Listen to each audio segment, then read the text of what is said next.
want you to check them out right there. Oh, That's nice. a purple shine eggplant.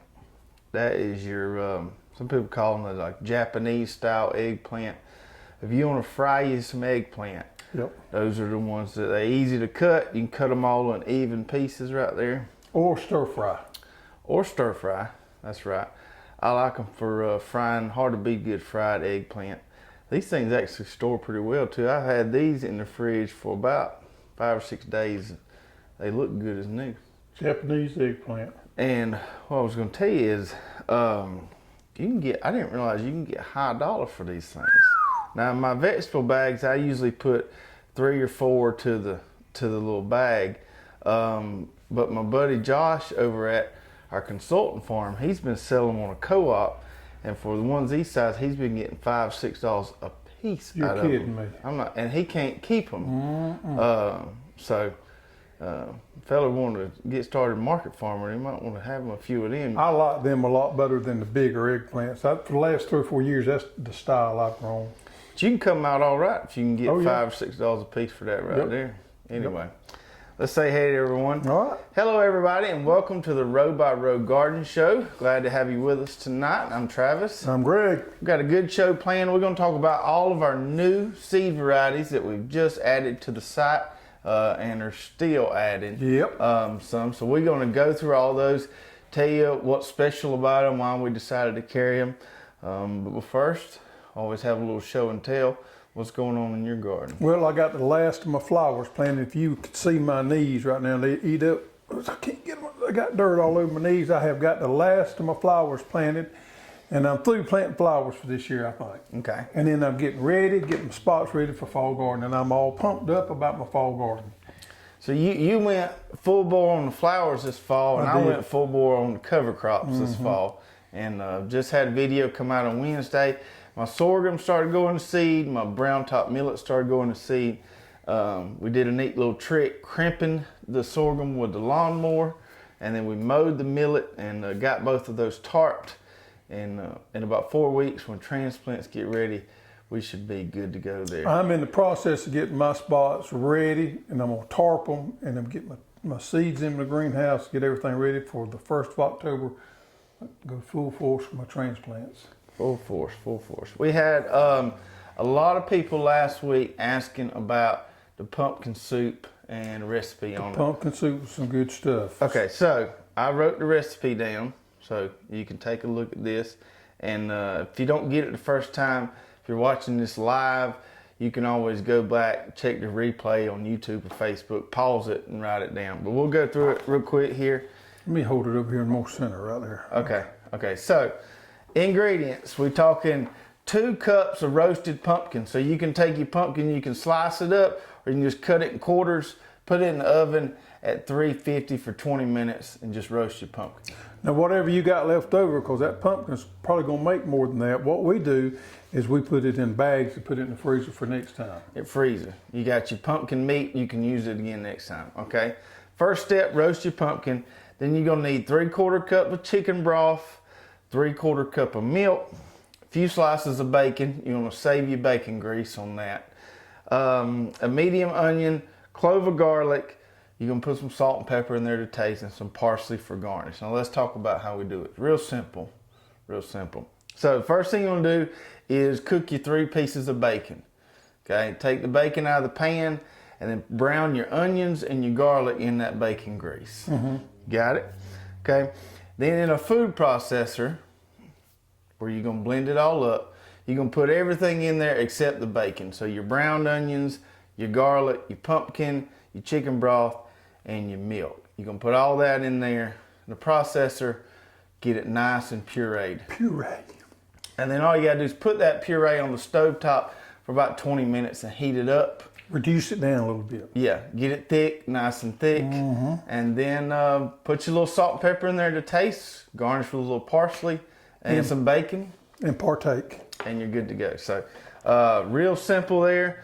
And like you said, it's really good. Go ahead and cook you a big old pumpkin and then you'll have meat later and all you gotta do is pull it out of the freezer. We made You're some muffins out of it. We make all kind of stuff out of pumpkin. All right. So we're gonna go ahead and jump in. We got a lot of seeds to bust through here. We're gonna go ahead and jump into our new varieties for fall. So if you haven't been on our website lately, if you look in our premium, there's a banner up there that says Premium Garden Seeds. Look in there. You can look in all the subcategories, and you'll see lots of new stuff there. We added about 40 new varieties, and still got a few more things to add. Not only are these new, but these are varieties that you want to be thinking about for fall. Right, and a lot of these, and I'll try to mention that where applicable, a lot of these you're not going to find anywhere else but here. Number one is? So we're going to start off with cabbage, and we talked about these a little bit last week. So we got our Cheers cabbage, which is a nice hybrid, disease-resistant green cabbage variety that's going to perform well, you know, in areas where it may be a little more prone to disease. Really good performer there. We've got our Rio Grande red cabbage, which is the one I mentioned. LSU did a study. It was the biggest producing red cabbage they found. So not only that, but it is a very good heat-tolerant cabbage. right. See, Now, in my humbled opinion, for every 3 heads of green cabbage, you need at least 1 head of red cabbage. So you need to put some reds, not as many, but you need you a few reds in there with that green cabbage. add some color to everything. Add some color. Rio Grande. They always say you want to be healthy, you want to eat the rainbow. There's a lot of healthy stuff in that red color. Then we got the Charleston Wakefield cabbage, which is the conical shaped cabbage. And this one is known to be a really good storing cabbage. Stores really well. It's also a very flavorful heirloom. Yeah, it's an heirloom variety.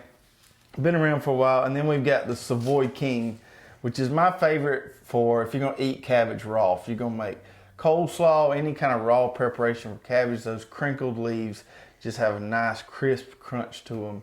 Really like the Savoy King, and that one is an All-American selection. It sure is. I was going to mention that, and you beat me to it. All right, so now we're going to get to carrots. What we got new in the field of carrots. In October is when we'll plant carrots, and we'll. I'll try to mention this with each of us. So cabbage, we'll start those from transplants pretty soon. The carrots, we're going to direct seed those in October, and we've got some new varieties of carrots that are pelleted. So we've got this deep purple carrot, and it's a pelleted carrot, which means it's a lot easier to plant in the ground. And as opposed to the purple haze that has a purple outside and an orange core, this is deep purple. It's purple all the way to the core. all the way through. And this is an imperator type, which means it has kind of the sharp end on it. Now, if you're into juicing, this is the one you want to go with right here, because it's got that nice deep purple juice that comes out of it. So it's a great juicing carrot.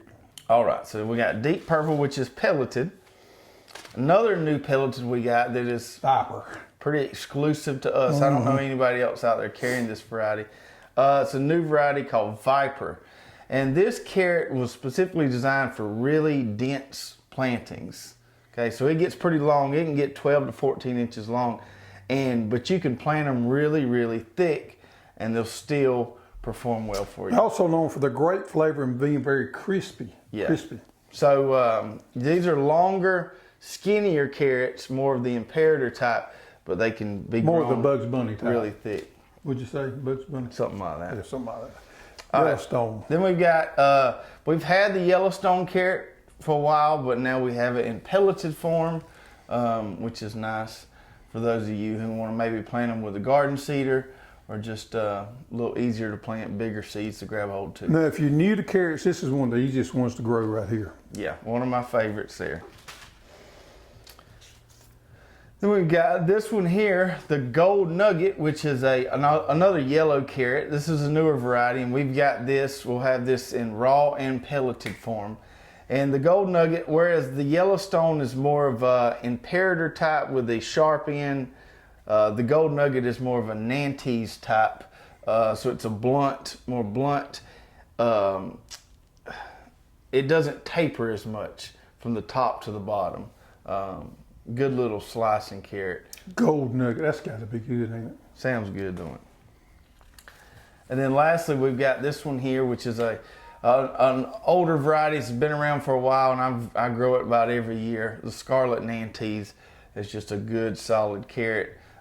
It's a Nantes type again, which means it doesn't taper a whole lot from the shoulders to the blunt tips about the same size all the way Looks through. real similar maybe to some of the ones you buy in the store that's already prepackaged up. Yeah, a lot of people use these for baby carrots. So Scarlet Nantes is another good one.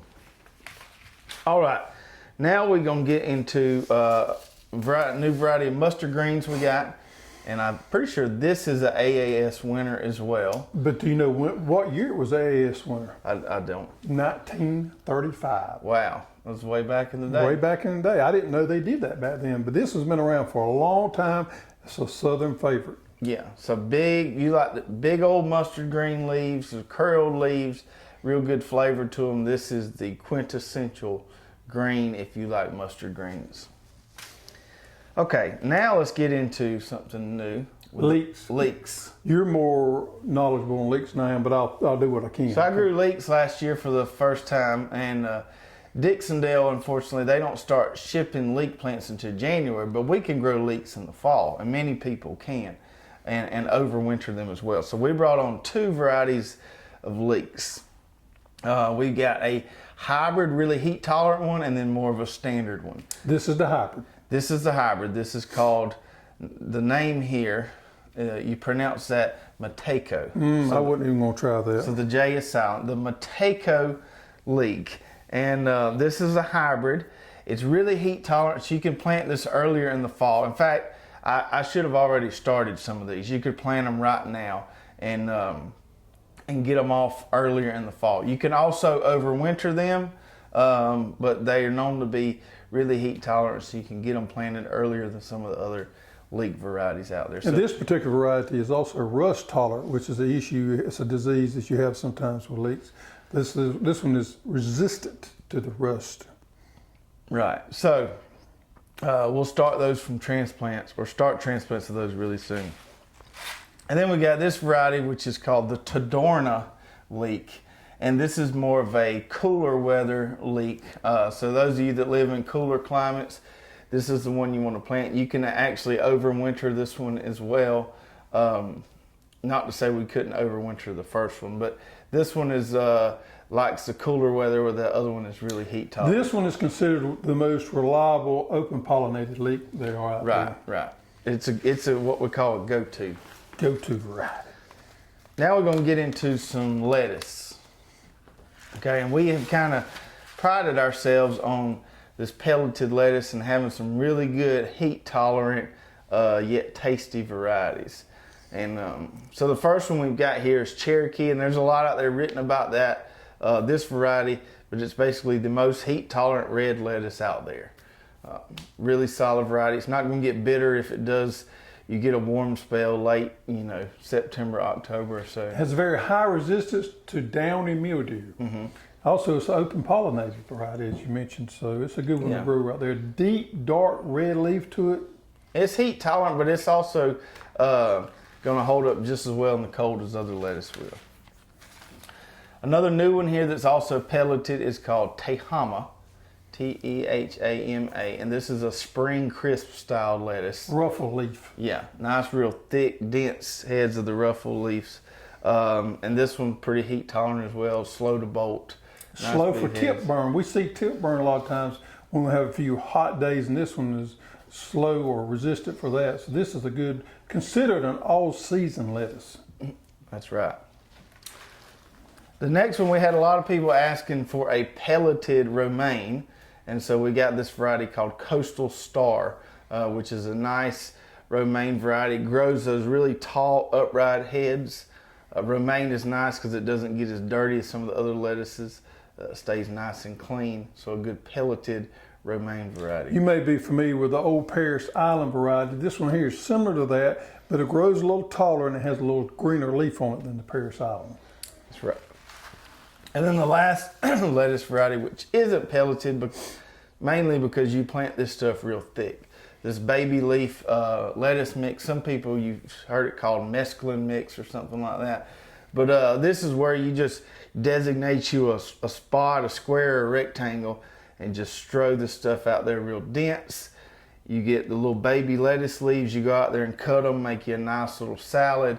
It's a what we call a cut and come again type crop. Mix of green and reds in there. Different shaped leaves. Yeah, 30 days to maturity. This stuff grows off quick. Now this is ideal if you got a little small raised bed to put your salad mix in there. Yeah.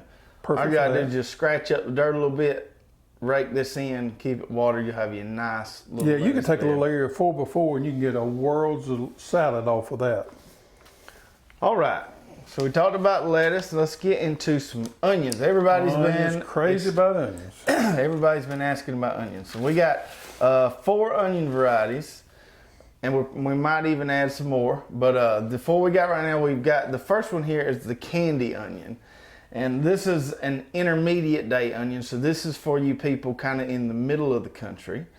If you was to take you a swap straight across the map of the United States, not deep south and not very north, this is the variety you want to plant. Northern Texas, northern Georgia, all the way up to probably Pennsylvania, kind of sweep across there, this would be your onion. Right. And so, from talking to Bruce and them at Dixondale, they have told us in the past this is their most popular variety, is the candy onion. It's got to be. It's named Candy. Right. So you can start your own. If you don't want to, pay for plants, you can start your own in seed trays. Have you some nice big candy onions. Now let's get into some short day stuff. Short days for us in the South. For us down here in the deep South, we got 2 Vidalia type short day onions. So these are the granite shape, which is a little more flat in shape. Now, over the years, from talking to our seed experts and our onion experts, they used to all like a real flat one. But over the years, the desire has been to go towards the more globe shaped. Rounded type. Yeah, so they are flattened somewhat, but not flattened like they used to be. I used to would not buy onion in the grocery store unless it was flat because I associated that with it being sweet. But now they're just as sweet. They just more people and food producers are preferring the more rounded types. Mm-hmm. So the first one we got here is called Savannah Sweet.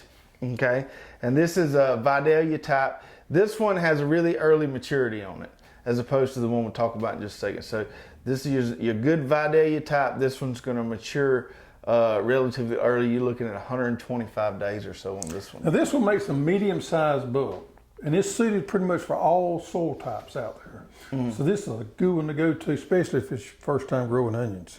All right, and then what we got? The other Vidalia type we have here is called Sweet Harvest. And this is more of a mid-maturity onion. This one's going to take about 20 days longer than the Savannah Sweet. This is a Vidalia approved variety right here. And it's also, it makes a bigger bulb than the one we just mentioned. This makes a jumbo to a large type bulb. So, Savannah Sweet. If it was me and I plan on doing this, I'm going to grow both of them. That way one will come off a little earlier than the other one. That's a good idea. Make for easy harvest. Now this is something right here that's a game changer for me. Yeah, the bunching onions. Or a lot of people ask about spring onions. We used to call them green onions. Green onions, right. So these things, you just plant them thick, and then you go out there and just pull you up a bundle of them and eat them. Now you can spread them out a little more if you want them to get, they'll get quarter size, but most people harvest them around dime size stalks, something like that. So what I've done in the past is planted my sweet onions, my bulbing onions, plant them real close together, and we would go out there and pull every other one to eat as green onions. Well, sometimes the problem you have with that is they what they call lodge up. These don't lodge. These are specifically designed for a green onion. So what I'm going to do is I'm going to change the way I do things a little bit. I'm going to plant my regular bulb and Vidalia type onions a little bit further apart to give them plenty of room. And in another bed, I'm going to plant these right here because these are more heat tolerant and I can lengthen my time when I have these available. 66 days of maturity. They're quick, extremely heat tolerant, and they won't bolt. So this is going to be a game changer for the way I plan out my garden. I'm going to have a specific area that I devote just for these. So this variety here is called Not Seguro. And you can plant these 2 different ways. You could just direct seed them. The way I'm going to do it, and the way I've seen it done that works really well, is so I'm going to take my seed tray and I'm just going to liberally scatter them across the whole seed tray. So in each cell, I'm going to have maybe even, anywhere from 5 to 10 sprouts, and I'm not going to thin them. and then I'm going to transplant them about 2 to 4 inches apart. And so what'll happen is they'll grow in a little bunch there from that transplant cell, and then you can go out there and you just pull up the whole bunch. I've seen it done, and it works pretty dang good. I may try direct seeding them just to see how they do. So, and this particular variety is a hybrid. It's known to be really heat tolerant, so you can actually even plant this in late spring and harvest it on into the summer. All right, what else? We got radishes. Radishes. We talked about this variety a little bit last week. The Easter egg radish, which is a nice, fast producer. If you want some quick turnover. 25 days. Nice little colorful mix there. You can plant these real thick in a bed. Go out there and grab you a handful of them. This is another good thing to just take you a little raised bed and just scatter it, cover it completely. The easiest radish to grow, right there. Then we got something we've had a lot of people asking us to carry, which is rutabagas. And I'm really excited about growing some of these this year because it's a great storage crop. Stores really well. It is. However, when I was coming up, we always ate the root, as most of y'all did. They just boiled the roots up, and that's what we ate. We never ate the tops. Well, as I got grown, I was introduced to the tops. And eating the tops of rutabagas is absolutely delicious. Now, I do like the roots, but those tops are really, really good. The root part of it makes a nice food source because it will store for months on end in cooler weather. Well, those tops are, they're good. You can actually take those roots and do a similar thing you did with the pumpkins and puree them and make you a nice little soup. I've never done that. Most people around here cut them up in little chunks and do it like a potato soup, but you can actually puree them and it's not bad at all. And then turnip wise, all top. we talked about this a little bit last week. The all top turnip, and this one has been flying off the shelf since we carried it or put it on the website last week or so.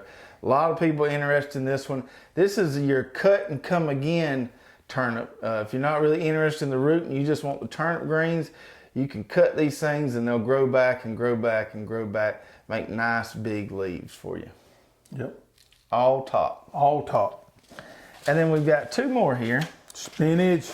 So these, you might find 1 or 2 other places selling these, but I don't think I have.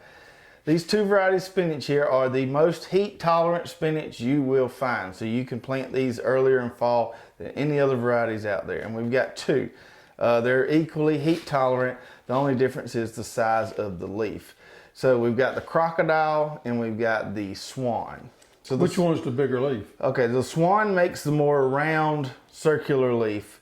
The crocodile makes more of the oval leaf, almost looks like a tongue, goes to a point. It's more oval shaped. This is more round.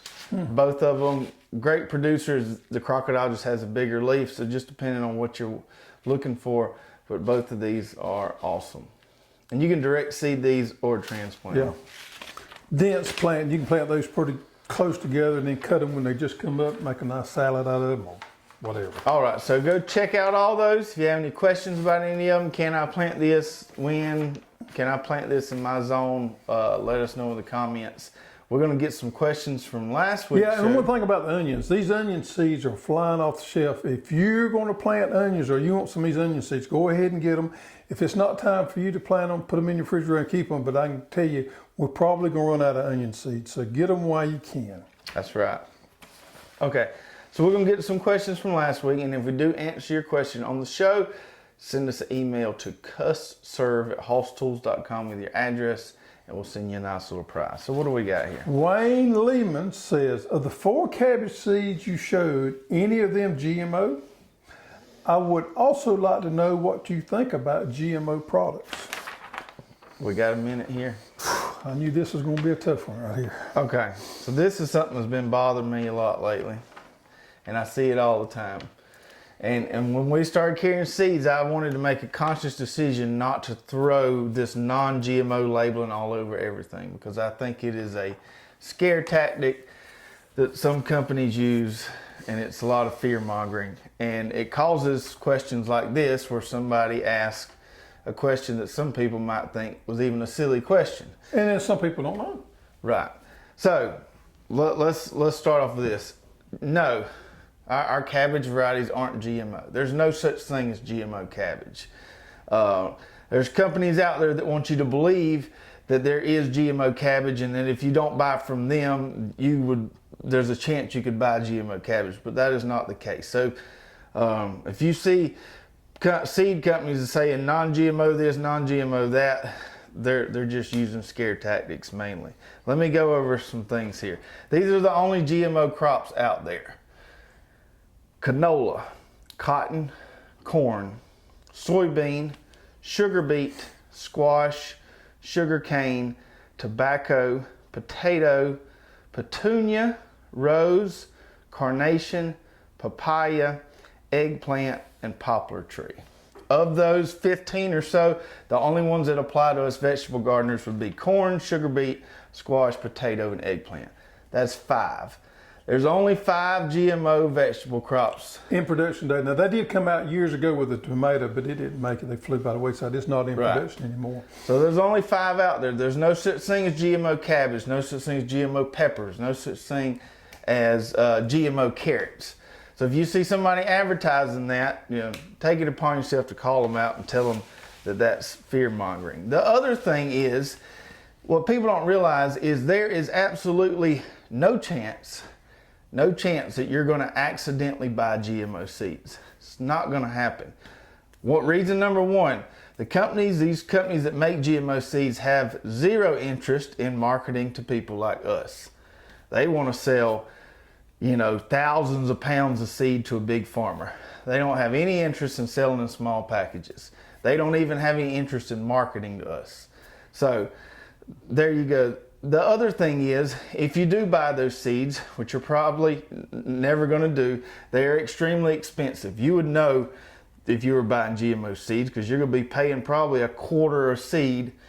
Or more.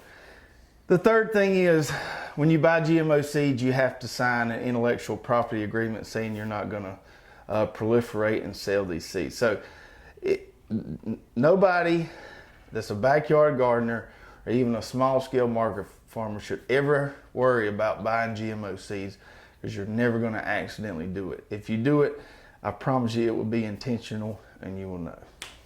All right. Okay. Glad I got that over with. Too, I was worried about that. Number 2, from Carol Avant. I like Carol. She always comments on our videos. Yeah. And she says, when should you start onion seeds for November planting?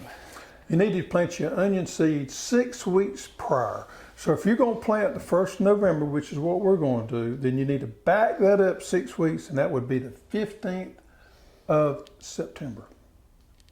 That'd be 6 weeks in there. So that's when we're going to plant our onions. I may plant a few before, just trial. We're going to plant the majority of our onion seeds the 15th of next month. Yeah. Leeks too. I might plant some of those bunching onions a little earlier, since they can take Rule of thumb on any kind of transplant is 6 weeks. Now, some stuff will come off quicker, but the rule of thumb on most stuff is 6 weeks. All right. Good show tonight. Yep. A lot of good stuff as far as seeds go. Hope you enjoyed the show. Let us know if you have any questions. We will see you guys next week. Take care.